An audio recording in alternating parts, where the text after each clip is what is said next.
terapia-aba. As pesquisas dizem que o melhor é fazer 20 horas de terapia-aba mais a escola, que daria então 40 horas. Ou seja, o tempo todo, por semana, tá? 40 horas por semana.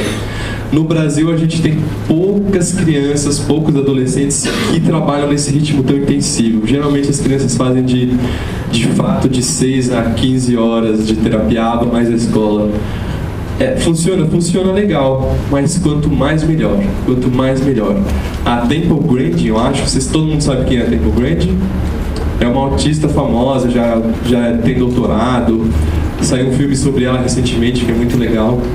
E ela disse que ela agradece muito a mãe dela porque do começo ao fim do dia alguma coisa estava sendo feita com ela. Ela dizia que ela não tinha tempo para ser autista. Nenhum momento ela estava solta, nenhum momento ela estava de bobeira, tá? E essa é uma boa maneira de pensar. Enquanto a criança estiver acordada, ela tem que estar fazendo alguma coisa.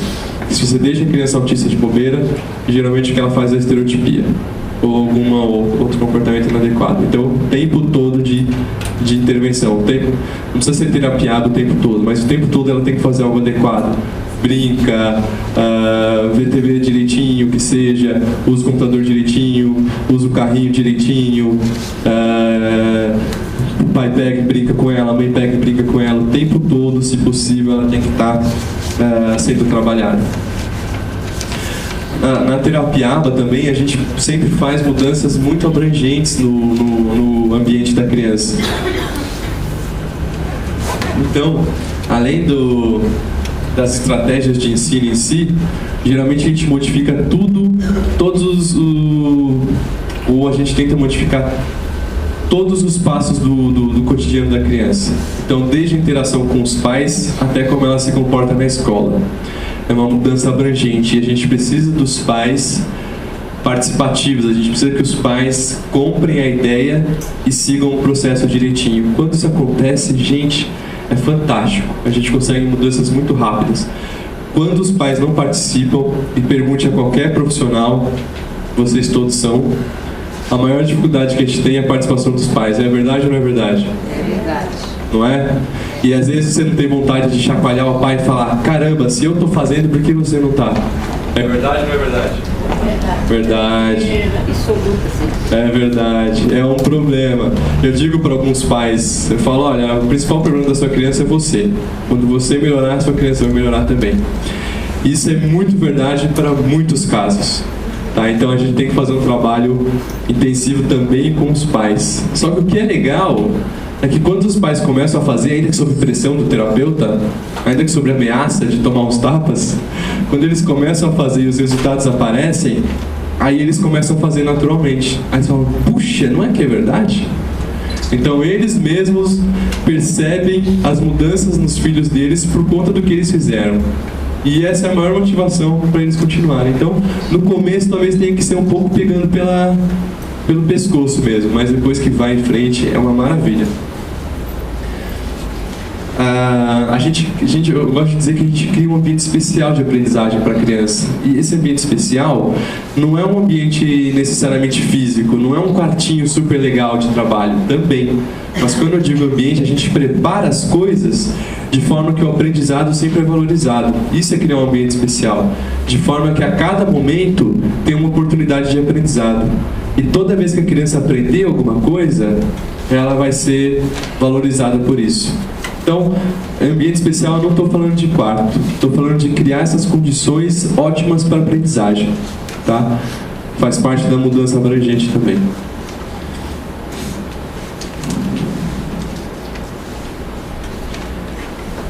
Tem algumas coisas que uma vez eu parei para pensar, assim: puxa vida, por que alguém faria terapia-aba? Por que fazer terapia-aba e não fazer outra terapia? E aí, pensando, eu cheguei a 3 razões. Eu falei: puxa, essas 3 razões para mim são suficientes. Eu queria apresentar para vocês. Primeira, a terapia-aba não acredita na falha do aprendiz. Então, é o que eu vinha falando, a gente sempre acha que a criança tem razão. A gente sempre acha que se a criança não está aprendendo, é porque nós não estamos ensinando direito. Se a criança não está conseguindo fazer aquela tarefa específica, é porque a gente esqueceu de ensinar alguma coisa que seria pré-requisito para essa tarefa. Ou seja, a culpa é nossa, não é da criança. Você nunca vai ouvir um terapeuta falando, essa criança não tem capacidade. Você vai ouvir um terapeuta falando, puxa vida, como eu preciso chegar nessa, o que eu preciso fazer para chegar nessa criança? Isso para mim é fantástico e é uma ideia que eu comprei de verdade. A gente tem que ter bom senso. Você não vai querer ensinar para a criança a teoria da relatividade, porque é muito difícil. Eu particularmente não consigo entender, não sei vocês. Mas a gente tem que ter o bom senso de saber o que aquela criança precisa e o que a gente pode ensinar. Mas, depois que a gente determinou o objetivo, se a gente falhar, a gente não pode culpar a criança. Nós colocamos o objetivo, não foi a criança que colocou. Nós dissemos que ela ia aprender aquilo, não foi ela que falou que era aprender aquilo. Então, se existe uma falha, não é da criança, é nossa. Tá? Isso para mim faz uma diferença imensa. Tem um garoto que eu atendo em Belém. Eu faço viagens por todo o Brasil atendendo.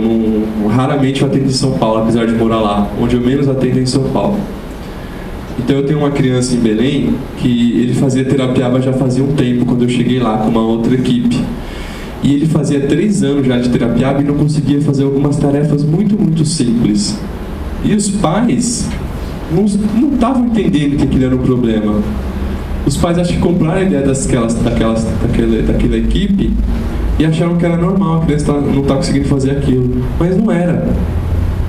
Como que uma equipe de terapiaba fica 3 anos fazendo a mesma coisa, sabendo que a criança não está aprendendo? É um crime, na minha opinião. É um crime. Se a criança não está aprendendo aquilo daquele jeito, você tem que mudar. Em 3 meses, eu visitava inicialmente a cada 2 meses, então eu fiz 2 visitas. Aí a gente conversa por Skype, eles me mandam vídeos do que está acontecendo. Em 3 meses a gente conseguiu fazer a criança aprender algumas daquelas tarefas. Tá?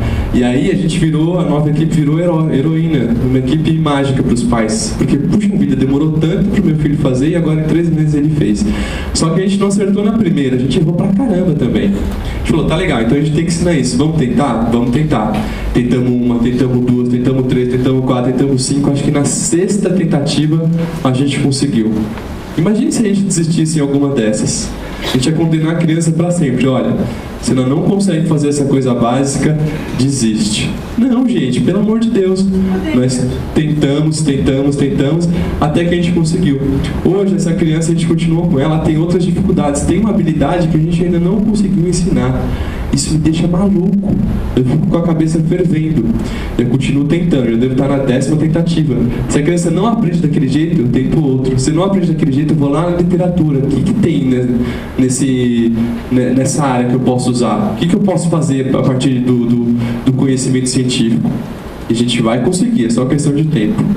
Só que o que é legal a gente não culpa a criança. A gente não fala que ela é incapaz. A gente olha para o que a gente está fazendo. Quando esgotar todas as possibilidades que eu encontrar na literatura e a criança não aprender, aí eu vou falar para os pais, faz um teste nela para ver se ela tem alguma questão biológica que possa estar impedindo. Por exemplo, não dá para ensinar nenhum ser humano a voar porque a gente não tem asas. Tá? Se faltar alguma coisa biológica na criança, talvez ela não consiga aprender de forma tão simples alguma tarefa, que falta alguma coisa importante. Mas eu só chego nisso e falar que pode ser um problema biológico depois que eu esgoto todas as possibilidades que eu conheço. E ainda assim eu falo, olha, eu esgotei minhas possibilidades, eu não sei. Talvez outra pessoa saiba, mas por via das dúvidas, testa. Se não tiver nenhum problema, sinal que o problema é comigo. Então a gente tem que tentar mais e mais e mais. Por favor, diga. Poderia dar um exemplo rapidinho de uma dificuldade que você tentou de um jeito ou outro? O que eu acho mais complicado planejar é justamente isso. Tá. Vou dar um exemplo que eu fiz com essa criança mesmo. Tá? Não sei se vai ser rapidinho, mas eu dou um exemplo. Uma das primeiras habilidades que a gente ensina para uma criança, depois que ela já consegue ficar sentada na mesa por um período de tempo adequado, depois que ela já olha pra gente, tá? Depois que ela tem essas habilidades, uma das primeiras coisas que a gente ensina é ela parear figuras ou objetos iguais. Então a gente coloca um cachorro em miniatura, um gato em miniatura, um elefante em miniatura. E dá um elefante para ela tem que pôr junto do elefante. Ou dá o gato para ela tem que pôr junto do gato, e assim por diante. Essa é uma das primeiras tarefas que a gente ensina. Ela é pré-requisito para uma porção de tarefas posteriores, porque é a primeira vez que a criança começa a relacionar dois estímulos. E de novo, o que nos importa é ensinar para ela que existe relação entre dois estímulos. Então a gente começa com esse pareamento de identidade, depois a gente faz um pareamento mais complexo, onde ela tem que parear dois elefantes, mas os elefantes são diferentes. Um é maior, outro é menor. Dois gatos, mas os gatos são diferentes. Um é laranja, o outro é preto.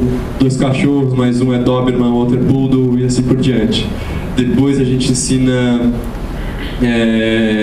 a parear a foto do objeto com o objeto. Depois a gente ensina a classificar cachorros de um lado, gatos de outro. Depois a gente ensina animais de um lado, transportes de outro. Mas tudo começa com essa habilidade de parear por identidade. E essa criança específica que eu comentei não conseguia fazer isso, já fazia 3 anos. E puxa, é uma das habilidades mais simples de serem aprendidas, que você ensina em 1 mês, uma criança que já fica sentada. Então, obviamente, tinha um problema muito grande. Se um ensino de 1 mês ela não aprendeu em 3 anos, o que está acontecendo? Tá, então, primeira coisa que a gente notou, ela estava respondendo muito baseada na dica que o terapeuta dava e não baseada nos estímulos que estavam na frente dela. Então, se o terapeuta só olhasse para o estímulo correto, a criança era capaz de fazer uma varredura da face do terapeuta e responder no estímulo correto. Então, o simples olhar para o estímulo correto era suficiente. Um simples apontar discretamente era suficiente para ela responder errado, certo? E o que a gente notou também, depois de tentar bastante, viu? Estou resumindo aqui, mas não foi assim na primeira vez a gente notou. A gente foi eliminando possibilidades. A gente notou também que a criança, como a terapia anterior dela ajudava muito em tudo, ou seja, ela respondia de qualquer jeito, errava, não tinha problema, porque alguém corrigia e dava o reforçador para ela. Ela acostumou a responder de qualquer jeito, porque de qualquer forma ela ia ganhar o reforçador.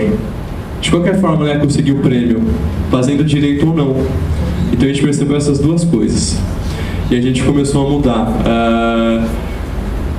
Se ela errasse, a gente demorava um tempão antes de dar uma nova tentativa. Ou seja, quando ela errava, ela não era imediatamente corrigida e ganhava o prêmio. Não, ela demorava para ganhar o prêmio. Ou seja, a gente começou primeiro a tentar mostrar para ela que quando ela responde de qualquer jeito, ela demora para ter o que quer. Quando ela responde com atenção, ela tem o que ela quer mais rápido. Então essa foi a primeira coisa que a gente fez. Só que a gente notou que ela é uma criança que não prestava muita atenção nos estímulos também. A gente notou isso depois que a gente corrigiu esse primeiro problema. A gente falou, puxa, não é só isso, tem mais coisa aí. Então já falhamos a primeira vez.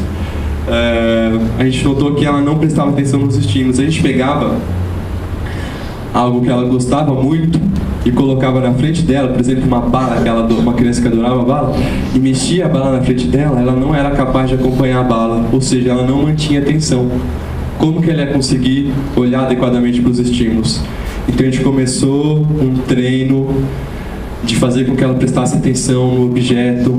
Depois a gente fez um programinha que a gente tem copo ali, bom, todo mundo precisa, que a gente coloca um objeto que a criança gosta debaixo de 1, 2 copos e vira os copos, e ela tem que olhar para o copo, ela não está vendo o que tem debaixo do copo, ela tem que olhar para o copo e acertar. A gente chama esse programa de rastreamento visual. Eu até ia falar dele mais para frente. É um programa que ajuda na atenção, a olhar para as coisas, a rastrear, a procurar. Depois que a gente fez esses 2 programas, ela começou a olhar legal.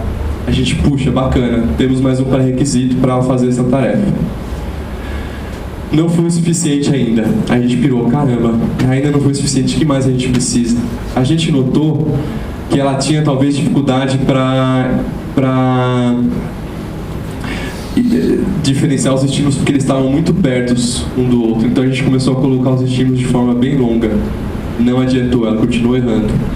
A gente percebeu daí que talvez o problema não seja tanta a distância dos estímulos, mas seja como eles são parecidos. A gente colocava uma rosquinha de um brinquedinho de caixa vermelho e uma rosquinha de um brinquedinho de caixa azul.